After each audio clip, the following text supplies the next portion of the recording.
friends, foes, and fellow adventurers. Gather around, because today we're diving deep into a tale of shattered dreams, unexpected destinies, and the enduring power of family. Our story begins 17 years ago, with a scene that would forever change the life of a man named Elkin. He was an adventurer, a dark magician, or so he called himself. But on this fateful night, his party leader delivered a crushing blow. "You're fired." Elkin was stunned, demanding to know why. "Why?" he stammered. The leader, character A in our scene, showed no mercy. "What do you mean why?" he roared, accusing Elkin of being a useless dumbass. He declared that Elkin couldn't even use ordinary dark magic, and was a burden to the group. This wasn't just a casual dismissal. The leader still remembered Elkin abandoning them on the battlefield, running to the rear. A girl named Isabella, character B, tried to interject, stating Elkin was excellent at support magic. But even Isabella had to admit their party was now a rank. Monsters they faced were resistant to weakening magic, rendering Elkin's specialty useless. He was dead weight.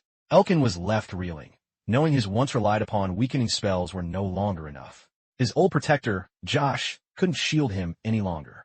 He lay there, defeated, contemplating his perceived lack of talent. "I can't use it," he thought, referring to the offensive magic he so desperately craved. The leader even scoffed, claiming he could find a better dark magician, even in the starting area. It was a brutal end to his adventuring career. Elkin remembered his past, a tireless pursuit of dark magic. Years ago, he bought an introductory manual with borrowed money, reading it until the book wore out. He studied and practiced relentlessly. Yet, after more than a decade of effort, the only offensive magic he could manage was a small flame, the most basic spell, compulsory for first-year students. He saw a job posting for dark magicians, but knew a support-only mage wouldn't be needed for top-level tasks. Just as Isabella had said, he was simply not cut out for this path. Elkin realized his time in the party was solely due to Josh's understanding, as most groups sought high combat capabilities, which he lacked.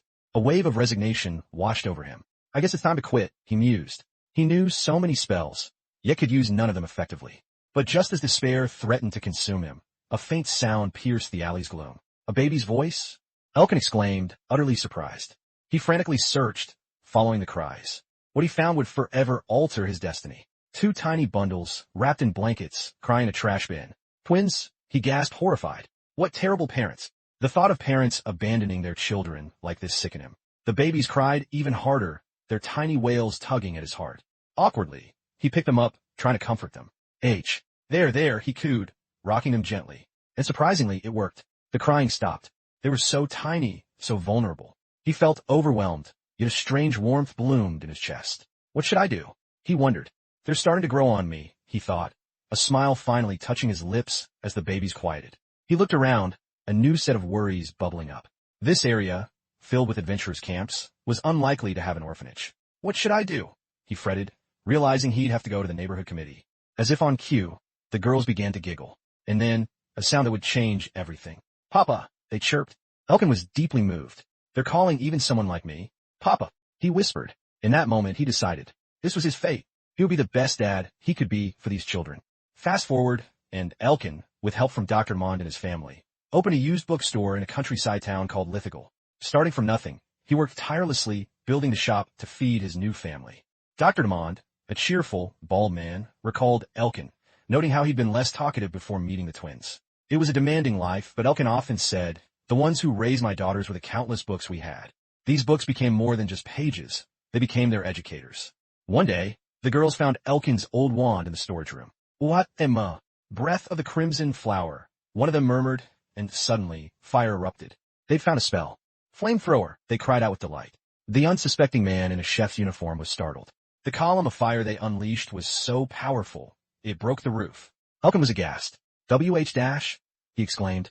"Papa, Corona will, try too," cried one daughter, Corona, while Selena, the other, urged, "Selena, it's my turn." Elkin was in disbelief. "Who taught you that?" he demanded. He, the supposed dark magician, could only light a match with magic. The girls revealed they'd learned it from a book, the very one their father read every night, thinking it would make him happy.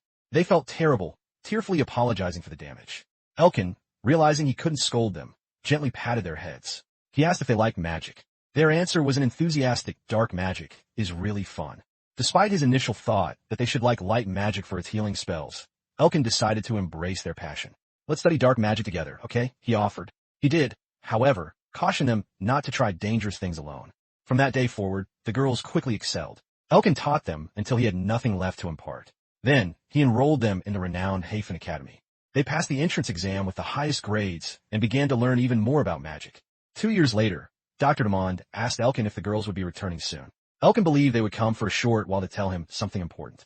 Demond was surprised. Wow, so they're coming all the way from Hafen for that. He then began to joke, speculating that the girls had found boyfriends. Elkin was instantly annoyed. They're only 17, he reprimanded, shutting down Demond's playful suggestions. He couldn't imagine his daughters having boyfriends. Their letters were only about their classes and magic. Demond tried to smooth things over, claiming he was joking around. The doctor insisted that while the girls' love for their family was unwavering, they would eventually become someone's brides. Elkin found the joke went a bit too far, his face turning serious. Demond apologized again, reiterating that he was only trying to give a trusted friend a heads up. Elkin conceded, saying if they brought nice boys home, he might reconsider. But then, with a sudden ferocity, he declared, "I won't let anyone have my daughters." This shout was heard by everyone around. Demond then asked when the girls would arrive. Elkin replied, they should be here either today or tomorrow, as they had written in their letter. He speculated they might drive up while they chatted. Suddenly, screams erupted from the street, and people ran in panic. Through the window, Elkin witnessed people flying through the air. "A mouse swine," someone cried. The monster, typically nocturnal, was approaching the city, and to everyone's shock, it broke the magic shield. The beast, a massive mouse swine, was truly a force to be reckoned with. Elkin, feeling a familiar magical presence he couldn't mistake, rushed towards the monster. Demond, worried for his friend, couldn't comprehend his actions. On the street, a heated argument was unfolding. The girls were quarreling because it was because of them that the monster came. They had planned to attack the beast together for a swift victory, but Elkin warned them that doing so would destroy the city. "This place will be burned along with it," he shouted, urging caution. He rushed towards them, staff in hand. The girls saw him, their faces lighting up. "Papa," they cried out in joy. Elkin, however, knew the truth. "Of course, it's the two of you." This whole chaotic situation was all because of his daughters. The girls were happy to see him, eager to share something important, but Elkin quickly asserted, "First, we have to deal with that." He ordered Corona to put up the shield she'd used earlier. Corona deployed the barrier, but doubted its effectiveness against the approaching beast. Then, Elkin began to cast a spell, his specialty magic, as his daughters recognized. He used slow reaction, causing the barrier to crack from the strain, but granting them precious time. The girls wanted to seize the chance to strike, but Elkin, thinking of the surrounding buildings, reiterated, "We can't. If they used a powerful spell, the city would be destroyed, as the monster was already past the protective barrier. With buildings around them, still standing, they needed a different plan." Elkin called out to Selena, instructing her to surround the mouse swine with boulders once Corona dropped her shield. Earth magic was Corona's forte, but Selena could also create boulders. But creating a perimeter shouldn't be a problem. Corona declared confidently, "Got it. Let's go, Corona." The girls cheered, ready to execute the plan. They worked in tandem, deploying the earth break frontline. Elkin knew the final touch remained. He would corrode the ground underneath it, while his daughters would hit it from above. Together, they cast their spells. The attack was successful, defeating the monstrous mouse swine. The beast transformed into a small, petrified pig, embedded in a rock face. "That's that, I guess," Elkin sighed, surveying the scene. Everyone was bewildered. Why had a nocturnal creature appeared during the day? The girls, restless, finally confessed. "It's because of you," Elkin exclaimed. They climbed in the mouse swine's nest to get high-grade mushrooms and woke it up. Elkin was furious, but the girls proudly presented their haul. They wanted to give them to their father as a present. He explained that collecting such mushrooms was a quest only adventurers over rank B can accept. Don't try to live beyond one's means, he lectured, reminding them of the dangers. Seeing their father in action, the girls realized something profound. If father wasn't here, who knows what would have happened. Then came the astonishing revelation. "Father, so please, join our party, father," they pleaded, proudly displaying their S-rank sage certifications. Elkin was in shock. He meticulously read the documents, double-checking that his daughters were indeed the highest-rank magicians. "That's what we've been saying from the start," they insisted, presenting the sage certificate. He couldn't believe it, even with the school's seal. The S-rank was reserved for the most talented, those who mastered both light and dark magic, a feat achieved over hundreds of years. Hafen Magic School remained the best, and this was the first time they'd issued such a rank in 200 years. The girls, with their certificates, asked if he believed them. Elkin, though internally wrestling with the impossibility of it all, eventually conceded. He knew it was strange and that many in Harfen would doubt it. He asked himself, what happens if I don't believe them? But seeing their hopeful faces, he simply replied, "Congratulations, you two." They rejoiced. They showed indisputable proof. Corona, eyes gleaming, admitted she just wanted a lot of compliments. Elkin was truly amazed. He reflected, "We really did our best." The girls admired him, saying he was a respectable dark magician that we look up to, just like Papa. Later, Elkin went to the kitchen, tearfully confiding in Demond. He was happy, yet conflicted. He recounted the day he was kicked out of his party, how his dreams were crushed. He had wandered aimlessly until he found the twins, a twist of fate. He taught them magic because those kids looked as if they were enjoying it. He simply wanted to be a good father to them. But now, seeing their incredible power, he wondered if he had pushed his dreams onto them, questioning if it would probably be even better if I hadn't taught them magic in the first place, since their life is their own. He felt as if his dream had come true, but worried it wasn't truly theirs. Damon tried to calm him. But then, Selena and Corona appeared, overhearing his doubts. Everything was our own decision, they asserted. Learning magic, the effort of becoming a sage, we don't even think that we are forced to inherit your dreams. Corona affirmed. The reason could be Papa, acknowledging his influence but stressing their personal choice. Then, the big question. Form up a party with us, they urged. Once more, as a dark magician, let's go and adventure together. Elkin was astonished. He couldn't imagine a 3-person party, but the girls quickly convinced him of their strength. They were already powerful enough to create strong shields and attack fiercely. We are sages, they declared. My blade could break it. My shield is a lot tougher than a tank. Elkin, still surprised, asked how they came up with that. He then brought up the legalities. The registration for adventurers is only for adults. To begin with, the both of you are still students. But the girls had an answer. Sages, they explained, have been granted full authority everywhere. All restrictions were lifted for S-rank magicians. They admitted they really messed up in yesterday's fight. Real combat required adaptable strategies and experience, which is why they needed Elkin's strength, who has experience in this. Elkin realized they knew he couldn't use offensive magic. If you understand that, then why? He trailed off. Wait. The real question is just about to come. A girl interrupted. You can't use offensive magic, right? Then what about comparing myself to others? Elkin pondered. The girls argued for the power of weakening magic. While dark magicians were known for their offensive magic, weakening was also a great magic. Didn't you realize that it was thanks to Papa's magic that we were able to defeat that monster yesterday? They asked. Elkin had thought his weakening magic was only useful in initial stages. The daughters were shocked at his ignorance. A dark magician that can lower one's status by 40 to 50%, they declared. There is not a single magician in the world who could weaken the monster so much except for their father. Elkin was astounded. He didn't believe them. But as sages and students of the magic research faculty, they insisted they weren't lying. Few people used debilitating magic, so his unique gift went unnoticed. It's not that father doesn't have talent as a dark magician. They explained. He was the only dark magician in his old party, but they had prioritized strength. So to speak, you are the debuffed genius, they stated. Elkin was speechless. I am a genius, he stammered, always having been told he had no talent. He was conflicted and happy, yet confused by this revelation. The girls revealed their ultimate plan. They knew how to help him use offensive magic, but it would require forming a party with them. That is why you need to form up a party with us. We know a way that will let Papa be able to use offensive magic, they told him. What would you do, Papa? His daughter asked, leaving him stunned. The prospect of finally wielding offensive magic after so long was a shocking proposition. Demond encouraged Elkin, saying it was never too late to start over, and that a lot of advancement in the field of magic had occurred. The daughters emphasized that magic wasn't measured by numbers, but by individual strengths, a research subject of our teacher. Their teacher was immense Ly, curious about Elkin's unique case. The girls revealed that Harfin's advanced research was confidential. To gain access, Elkin would need to form up a party and become related to Harfin. This was the deal. They proposed to apply to Harfin's research as a living experimental subject, believing it isn't such a bad idea. Elkin, now understanding the full scope, accepted.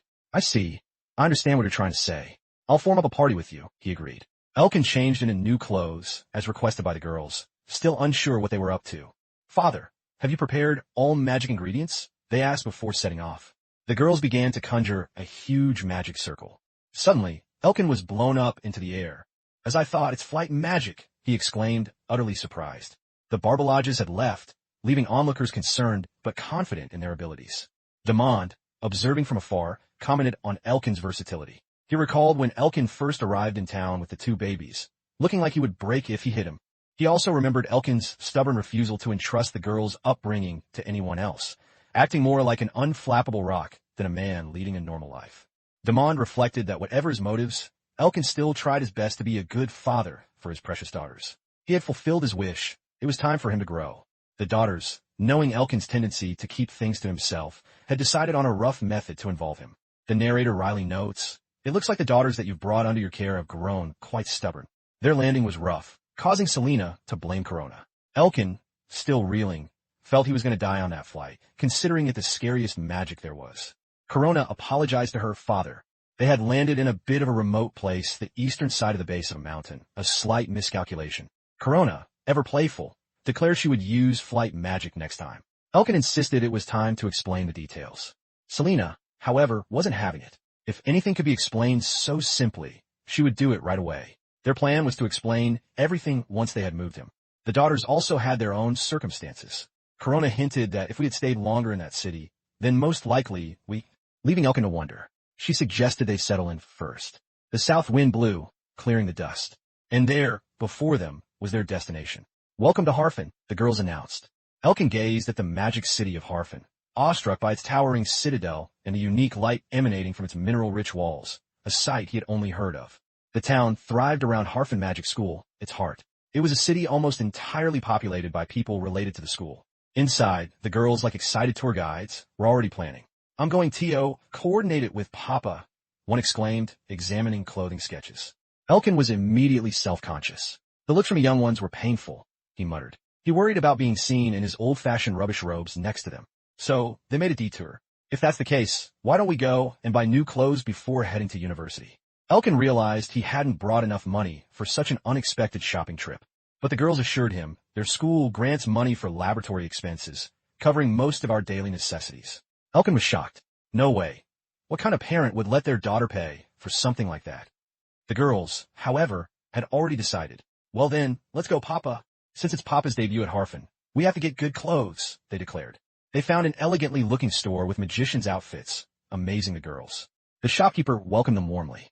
The clerk highlighted their A-rank materials and offered total coordination services.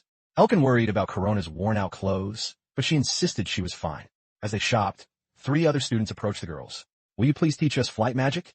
they asked, surprising Corona. The students explained they'd learned about flight magic in advanced classes, but their wind magic wasn't strong enough. Legendary Twin Sage, the students called them. The girls cheerfully agreed to teach them. They began the lesson. "First, you gather the winds like this. Bring out the magic circle," they instructed. "Concentrate it at your feet. At this moment, fire magic will rise up around the abdomen. It's just like mixing miso. You hit the 2 magical powers and fly." The students tried, achieving various levels of success. "What do you think? Can you guys do it?" one girl asked. They thanked the sages for their help, even as Elkin muttered about having to explain more if they just asked him directly. Later, they encountered a bird's nest filled with empty eggshells. A whole flock got done for. Elkin was worried, seeing the signs of danger. He offered to teach them again, realizing the implications of what they'd found. He demonstrated his gravity magic, using an inverted spell to make himself lighter, the very technique he'd used on their rough landing. The students were amazed, learning from Elkin Harbalaj, the papa of us twins, who was also renowned as the expert who's elite in weakening magic. The students were shocked to meet the man who had raised the twins. Rumors also said Elkin was very handsome, which he found amusing. He told the students he'd be in Harfin for a while and to ask him if they needed anything. But one daughter, frowning, called her father a lady killer, surprising Elkin. Later, the girls greeted Cedric inside the clock tower, the central part of the school, amazing Elkin with its scale. The girls revealed they were currently free from classes due to non-working hours. They brought Elkin to a seemingly ordinary mirror, which was actually a secret entrance to a hidden room. "Kleishit Sensei," they called out. Inside, they found their teacher, Kleishit, buried under books. Elkin was surprised by Kleishit's unique magic formula, a shape he hadn't seen before. The girls helped their teacher out of the pile. Kleishit, despite looking young, was in her 30s. Harfin Magic School was immense, packed from top to bottom with training classes. Kleishit revealed she wanted to talk to Elkin. She confirmed his unique ability. "I couldn't use offensive magic from a long time ago. Yet, my weakening support magic seemed to be stronger than normal magicians." She explained about innate affinities between magicians and their magic, a subject of much research, though no one knew the exact cause. "There's been a recent development in this research," Kleishit revealed, admitting she wouldn't have called him if she knew the reason.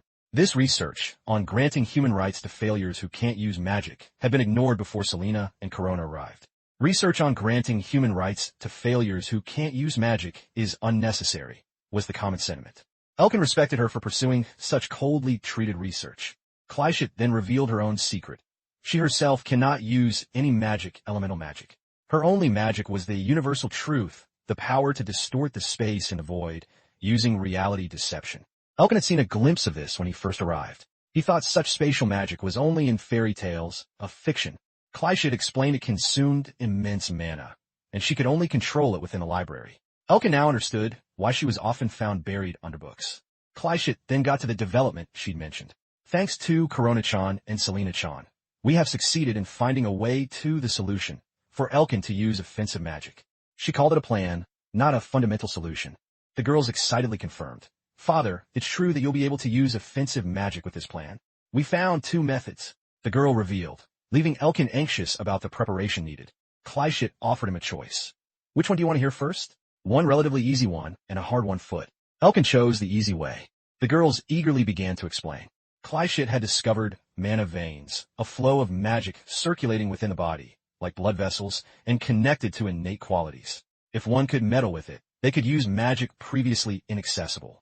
The easy method involved borrowing mana from a stranger's magic vein. Elkin, in a flash of understanding, realized he could borrow some mana from my daughters. The method required drawing a magic circle on your body, and, to Elkin's horror, exchange each other's bodily fluids like saliva. He was utterly shocked. His daughters, misinterpreting his reluctance as a lack of affection, playfully pestered him. Why? Do you not like us, Papa? You can't even give us a kiss. I would never do such a thing because you guys are my beloved daughters, he protested, embarrassed. The girls laughed at him, teasing him as a coward. Kleishit, amused, then proposed the second, harder method. A dangerous adventure was required to awaken his offensive magic. She asked if he knew the story of the first sage. Elkin knew. 7,000 years ago, the first sage created magic by transforming nature's mana into a technique. There was also a legend that the first sage gained his knowledge and magic from 8 different spirits. Elkin had thought it was just a fairy tale. But Kleishit, to his astonishment, claimed, I found them, the spirits. If Elkin could meet and gain their approval, he could learn the magic he desired. It would be the adventure to become a sage, again. This information was highly classified. If he disagreed, he could leave Harfin, but after hearing the story, backing off isn't really an option. Just then, Karl Aziz, the director of classes, appeared, eager to speak with Elkin. Karl, a stern man, would prove to be a difficult personality, often at odds with Kleishit. Before their journey, Selena gave Elkin magic cards, the results of their research. These cards would temporarily connect the magic veins, allowing him to use offensive magic. He would place one on his chest and send magical power into it. It was a backup plan, untested, and only allowed connection to one of his daughter's veins at a time. He was advised to use them only if truly needed, rather than permanently connecting. Their journey began, a frantic dash to catch their stop for Dakara. Dakara, a vast mining town, presented a completely different atmosphere from Harfin and Lithigal. Amazing, the girls exclaimed, awestruck by the unfamiliar landscape. The town was rugged, with adventurers blending in with miners. Many headed towards the nearby Raiden Caverns, a B-ranked dungeon that had recently gained a bad reputation. There had been reports of A-ranked adventurers disappear in G, one after another. The family arrived at the Adventurers Guild. Elkin felt a strange nostalgia, though the memories of his adventurer past were not really that good. He noted that the guild hadn't changed in 17 years. His past as an adventurer brought him a lot of bad memories, even haunting his dreams. They sought an informant, a person they were searching for. At the reception, a woman in glasses, the guild receptionist, greeted them. She needed to register them with the guild first. Is it fine to write that the registrants are you and these 2 young ladies? She asked. The receptionist warned them, advising against starting their adventure from this town due to the Raiden Caverns reputation. An A-ranked monster has settled down in there, she revealed. There was a suspicion it was also related to the spirit. Suddenly, a distressed man burst in, shouting, a cave-in has happened. At least 10 people have been buried alive, including his son. Please, somebody help, he pleaded, indicating the Gera mine to the north. The girls immediately set aside their search for the informant. Selena, Corona, could you tell us the details about that Gera mine? They urged. At the mine, the girls, despite being mages, showed surprising physical strength. Physical labor is also our specialty, they declared, wielding shovels and pickaxes. The miners were surprised to see a magician offering help. Some miners scoffed, calling Elkin pathetic and a wimpy magician, doubting his ability to move the boulders. Don't make a fool out of Papa, the girls retorted angrily. Elkin calmly stated, well, in any case let me see the situation in detail. He quickly assessed the minerals, identifying them as common, low-hardness, fuel minerals, and asked the mine's supervisor, Mr. Dagwer, for clarification. Elkin then asked Selena to use Spectre magic to study the rock's properties. Spectre magic, i.e. support magic, allowed them to study the properties of an object by sensing a tiny amount of magic power in the object. It required very delicate adjustments of magical power. However, they quickly discovered a problem. The mineral had anti-magic properties, and Spectre wasn't entering it at all. Adamantite? Someone exclaimed. A rare and difficult material to process, known as the phantom mineral. The miners were dismayed. For real? That idiotic-looking hard lump of mineral. So now we have to dig through it. The sages stepped forward confidently. We sages will pulverize that anti-magic or with our magic that can blow everything away in one shot. They began to chant powerful incantations, preparing to unleash their S-rank magic. But Elkin frantically stopped them. Stop, STOP, he yelled. Don't just carelessly decide to use S-ranked magic. The girls explained their concern. Such a powerful strike could cause the whole mountain to come down on top of us. Forced to reconsider, they lamented, UGH. So we have to dig through it by hand. After 10 minutes of trying, we didn't even make a dent. It's pointless. They were exhausted. Elkin realized the adamantite's anti-magic properties made it difficult for even his debuffs. Adamantite, when exposed to magic, becomes impervious and acts as a magic insulator. Even making a crack would be an achievement, he thought, expressing disbelief. Corona, determined, declared, there's something I'd like to try. Elkin decided to use Hellflame. It was a worthwhile to try. He cast the spell, commanding the burning veins of life. This fire magic could reach temperatures higher than lava. The adamantite began to melt. Once it was softened, Elkin proudly told Selena, leave the rest to Papa. He then used his weakening magic. The adamantite, already weakened by the Hellflame, crumbled away, showcasing the combined power of his versatile magic. An elf-like character observed, weakening?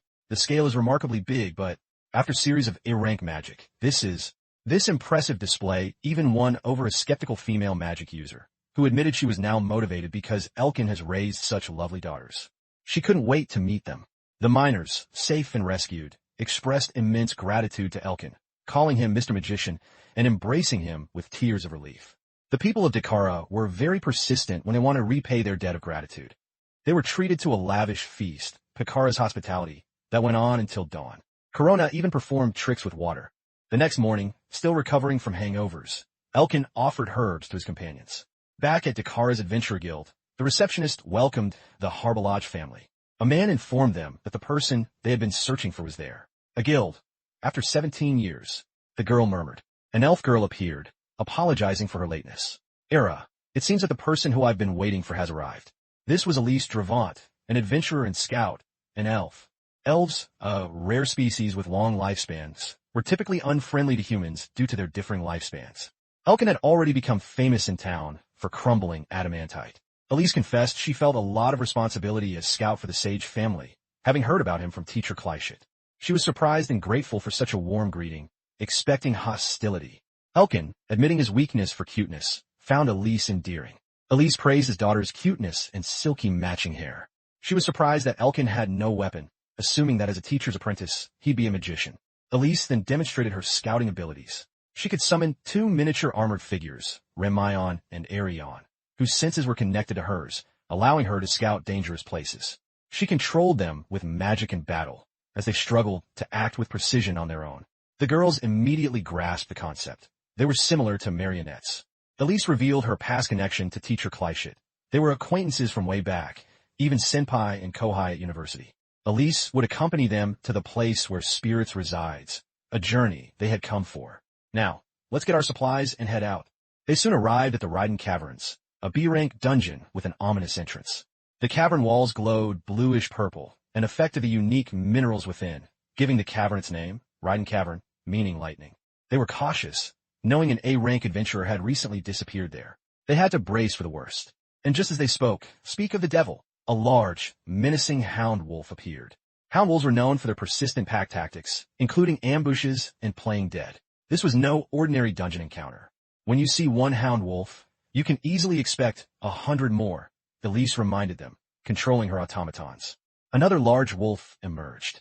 A female warrior, Agath Travant, a B-rank gladiator, appeared, apologizing for being late and entering the fray. She revealed she had been injured, acting as a solo vanguard.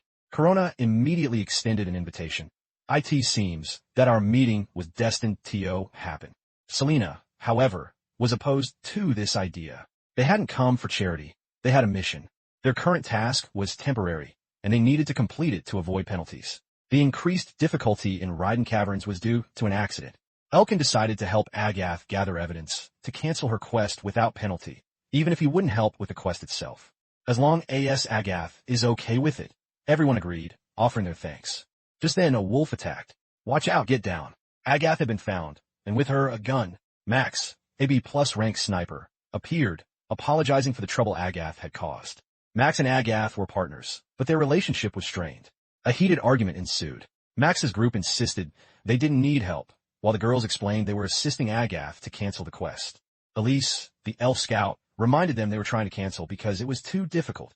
Max was injured, and without a healer, they needed to wait for him to recover.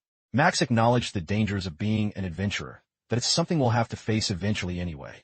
The groups discussed their party composition. Elkin introduced his daughters. I'm also a sage, Corona Halbaroj, and I am Selena Halbaroj, a sage. And this black mage here is our papa. Everyone was surprised. It's true. Certified by the Hafen School of Magic. Max's group, however, coldly rejected their help. Goodbye, sages. Don't ever get involved with us again. Just as they turned to leave, Selena fell into a rocky crevice. Selena! Elkin cried. Max, despite his disdain for mages, acted instinctively. So fast. An explosion followed, and Max, yelling Agath's name, was in the thick of it. Agath, where are you? He frantically called out. Agath had fallen down the chasm. Corona, distraught, blamed herself. It's all my fault. I'll go rescue one each on, Corona declared, leaping to action. Using her basic wind and soaring fly spells, she flew across the chasm.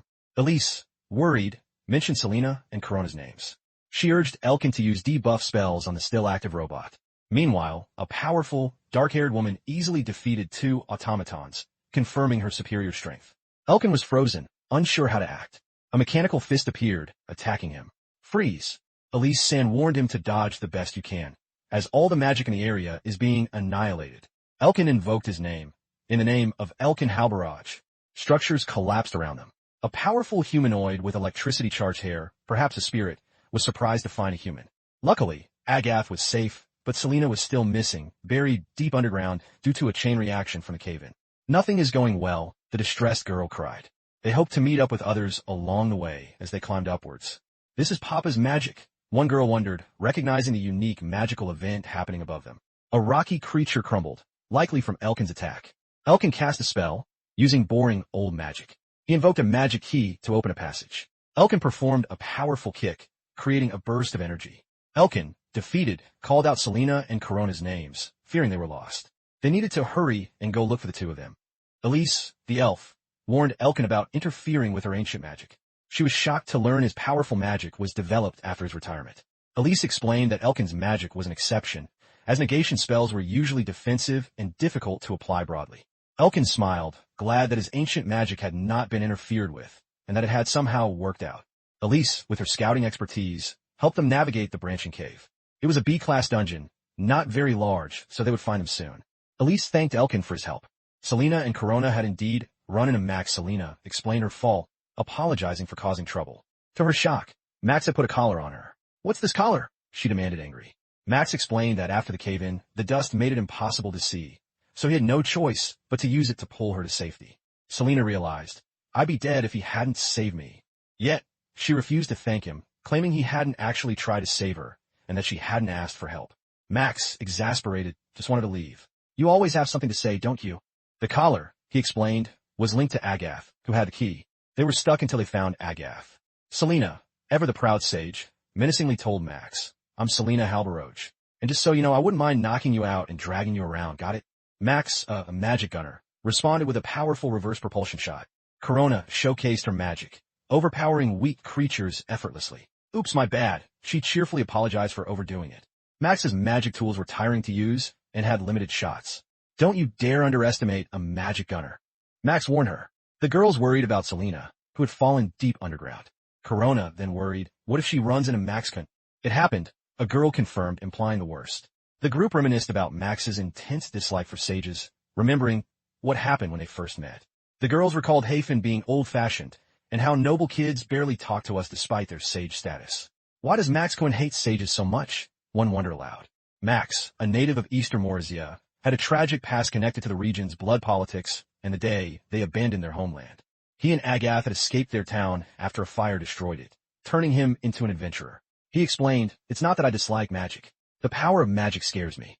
It was this fear, born from the destruction of his home, that drove his aversion to mages." They also encountered Pilchira, rabbit-like creatures who followed them, mistaking Agath as their new boss. Max joked about his prejudice against sages based on their inhuman cuteness and big ears. He almost used a weapon on them, but the girls intervened. A Pilchira bit Max, causing him to use his aqua whip. The Pilchira, a slime-like creature, tickled him until he laughed uncontrollably. Corona considered recording the embarrassing scene to show Agath. Selena used her whip on a large rocky mass, causing it to break apart. A rumbling sound filled the air, giving them a really bad feeling. A vine acted as a switch, causing a large rock to roll. Whoa, whoa, whoa, what the heck? They debated breaking the rock, but it risked another cave-in. Max, with a determined resolve, declared, "Whatever happens, happens," and lunged forward. A girl became trapped under a large boulder. Elise's automaton rushed past them. "Agath-chan, isn't that Elise Sands' automaton?" The automatons could move on their own and were likely searching for them. "Quick, let's follow it." Max found Agath, injured under a rock. "You damn fool," he yelled. He sternly warned Selena not to let go of the Pilchira. Max, using his unique abilities, caught a falling girl with his reverse propulsion shot. "You really saved me," she cried gratefully. They somehow made it down. "Don't worry, I'm fine," Max reassured them. Selena apologized. "I was careless. I've caused you trouble. I'm a sage from Hafen Magic Academy, and yet," she cried, frustrated by her perceived inadequacy. Max, however, challenged her. "You're saying if you weren't a sage, then it's okay to cause trouble." He then apologized for his prejudices and awful stuff he'd said, showing a surprising moment of remorse. Selena was different, not like the other mages. As one of the sages, you are expected to uphold the ideal form. Selena, embarrassed by the interaction, quickly declared it a misunderstanding. Max, acknowledging his own biases, apologized for his rudeness.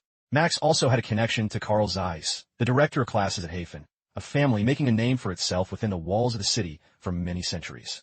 Agath's branch family was considered unworthy of such responsibility, but she hoped for guidance from Lord Karl, who was the youngest instructor in Hafen Magic Academy's history. Lord Kuno, Agath's superior, had delivered a harsh ultimatum. If she remained unable to use magic by the time she came of age, she was to be married off to the Pantera family of Romerda. With determination, Max and Agath agreed to work together.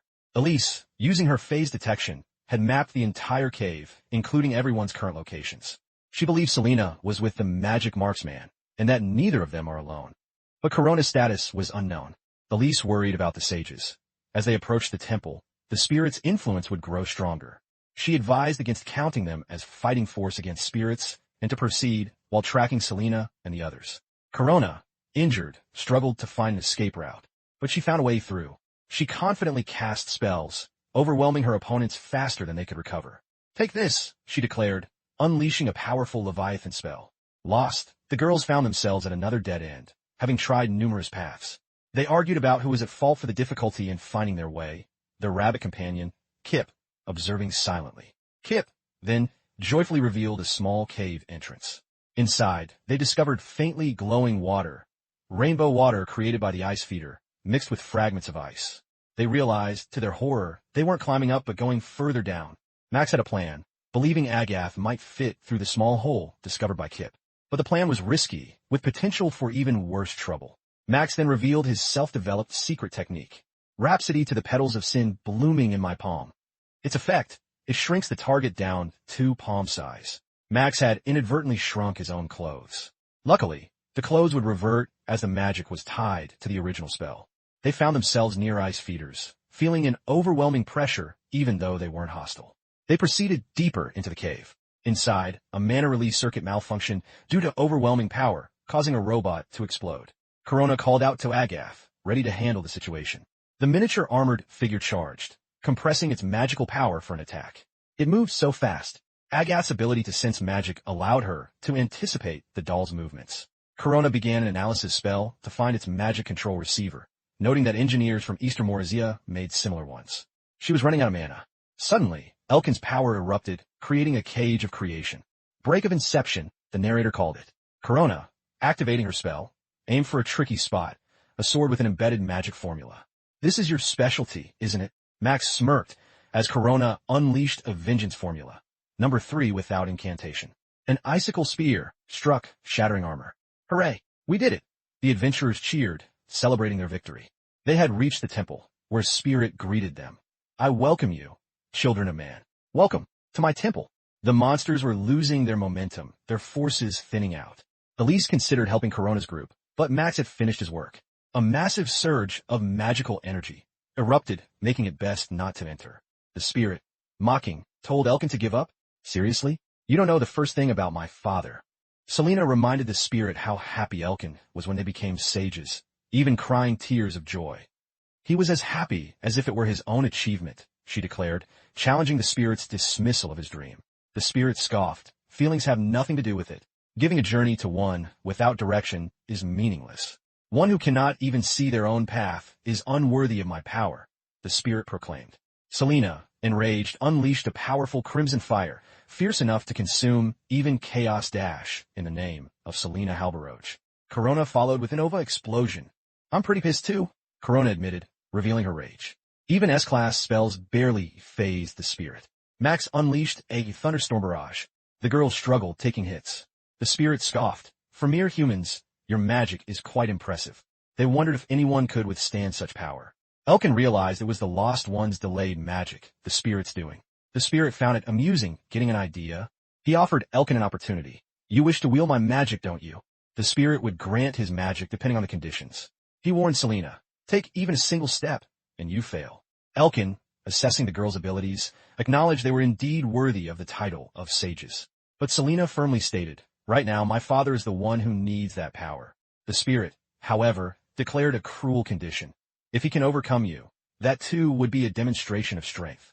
To gain the desired power, Elkin must defeat your daughters within this cage. Elkin was horrified. Are you telling me to hurt them? He demanded, seeing his injured daughters in the background. The Spirit's cold reply. If you cannot, then I will not grant you my power. Interpret it how you will, the Spirit concluded, leaving no room for negotiation. There's no way I could do that. Elkin cried, rejecting the power. But his daughters stepped forward, resolute. Let's do this, father. We don't mind, they declared, willing to face him. If this is the only way, then we must do it, they insisted. We are sages, after all, they reminded him, their resolve unwavering. Max questioned Elkin's hesitation. But father, without offensive magic, you seem to be hesitating a lot about fighting us. Father, you idiot, one daughter exclaimed in frustration at his inaction. The Spirit, a being of promises, reiterated, I do not go back on my promises, PNG. Narrator, if you ever lose your way, then the two of us will carve a new path for you, they vowed. And then, the final, heart-wrenching revelation. We are your adopted daughters, after all. Elkin was stunned. When exactly did they find out, Dash? We pressed Uncle Damon for answers. They revealed, knowing 4 years. It was the rainy night, 17 years ago, when he brought them home. They knew everything. His expulsion, how he took us in, and retired as an adventurer. Whenever he was teaching us magic, whenever we were finally able to use magic, Father always looked so happy, they recalled, confirming that his smile was genuine. It was proof of just how deeply you loved magic. We are happy, they affirmed. These past 17 years, we've always been happy, and that hasn't changed even now, they told him. For Elkin Halberoge to be our papa, we couldn't have asked for anything better, one girl confessed emotionally.